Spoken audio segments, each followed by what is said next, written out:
Hey guys, welcome back to another video from Hoops Empire. In today's video, we're going to be breaking down the massive changes that Boston has made to its front office and what that might mean for the future of this team, for the future of the Jays, and if they can possibly, bring in some superstars along the way to complement our superstars.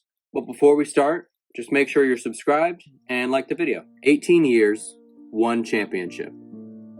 Auerbach coached and managed 14 different title runs in under 30 years. Jan Volk managed 2 title runs in 10 years. And then Danny Ainge, 1 title in nearly 20 years. Albeit, it's more than most general managers. It's even more than most teams have in their history. But it's not the Boston Celtics way. There's a lot to thank Ainge for. He made the trades and constructed the Big Three, which won and contended for titles for half a decade. He gave us Jaylen Brown and Jayson Tatum and Marcus Smart.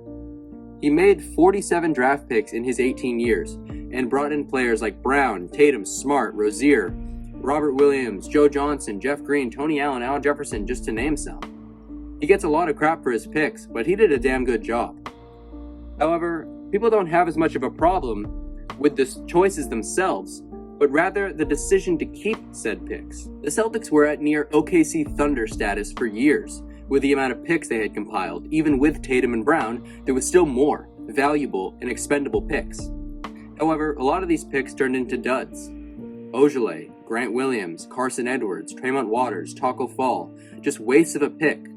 Guys that only served the purpose of meeting the requirement of players needed for a roster. The magic of Trader Ainge slowly faded throughout the years post-Big Three.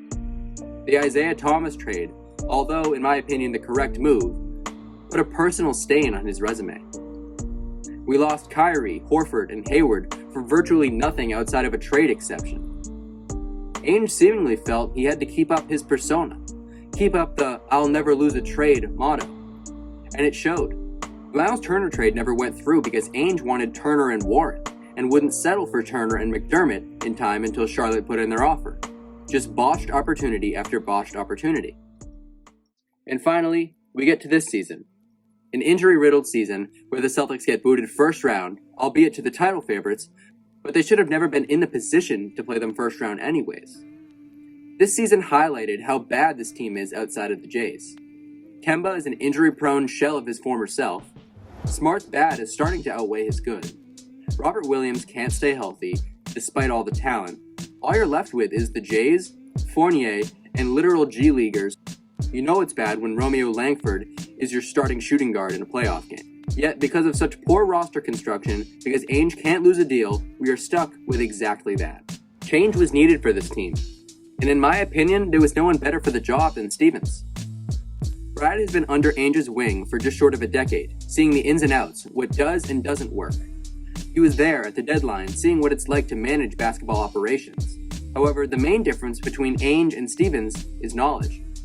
Maybe Stevens wasn't a former player. Maybe he didn't win championships as a player. But he 100% has a deeper understanding of roster construction and knows what flows and what doesn't. Brad was there on the front lines, voicing his displeasure with the construction of the team, complaining of lack of size, seemingly unhappy with the product he had to put on the floor night in, night out. Brad has a clean slate. He's respected. No one will decline an offer from Brad just because he's Brad, as they may have done with Danny Ainge. People started to lose respect for Ainge. Brad is a level-headed guy. He knows exactly what this team needs. He knows how to accentuate strengths and improve upon weaknesses of this team. So what changes can Brad make? What options are out there with this team nearly hard capped? Let's explore a few routes. One option is to improve upon the bench and look for viable and realistic options. Use the mid-level and biannual exceptions, as well as the rest of the trade exception you already have, and get some guys that can produce off the bench. Guys like Patty Mills, Torrey Craig, Trevor Ariza, just to name a few. Hope for health, and you can finally have a team that can function with 1 or 2 of the Jays off the court. Another realistic player they should go after is Pelicans point Lonzo Ball. This team has struggled in terms of playmaking all year. While the Jays and Tatum especially have gotten better, they're still not ready to carry the playmaking load of a contending team, and often look a bit redundant when on the court together. A guy like Lonzo can solve that. He's a far better playmaker than either Smart or Walker. He can use his absurd court vision to find Tatum and Brown. He can help them improve their off-ball movement. he offers spacing as he shot better from deep on more attempts than either of the Jays this season. Replacing Kemba with Ball would be the ideal scenario for Boston, even if it's not a swap between the two teams. A second option, an option that many Celtics fans are hoping for, is to go get that third star. A guy like Karl-Anthony Towns, Bradley Beal, Donovan Mitchell, just to name a few.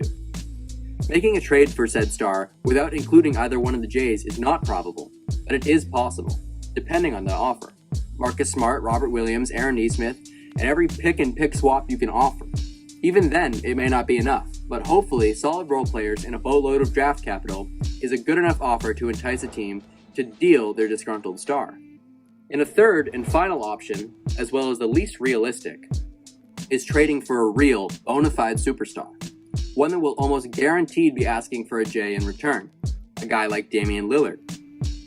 Dame does not seem all too happy in Portland, even though he has voiced his loyalty in the past. However, Portland has seemingly done nothing to improve upon this roster enough to make them contenders.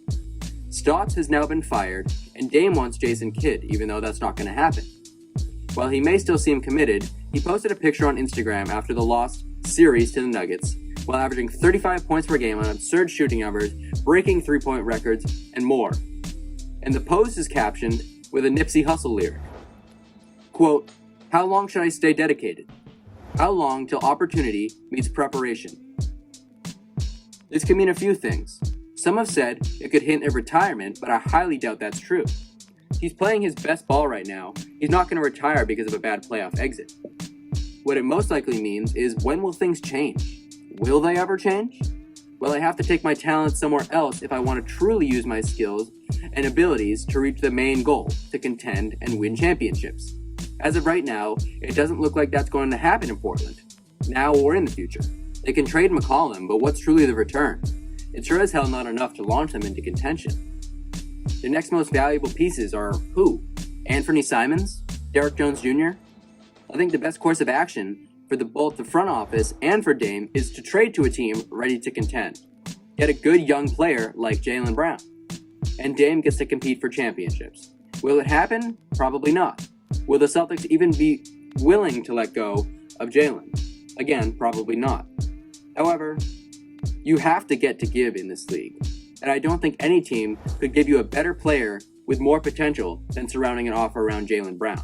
So that's going to cap it off for this video. Obviously, there's already been a lot going on for teams that are in the offseason now. Obviously, not everyone's in the offseason. And I'm sure as more teams are eliminated and, once we get past the finals, there's going to be a lot of rumors flying around.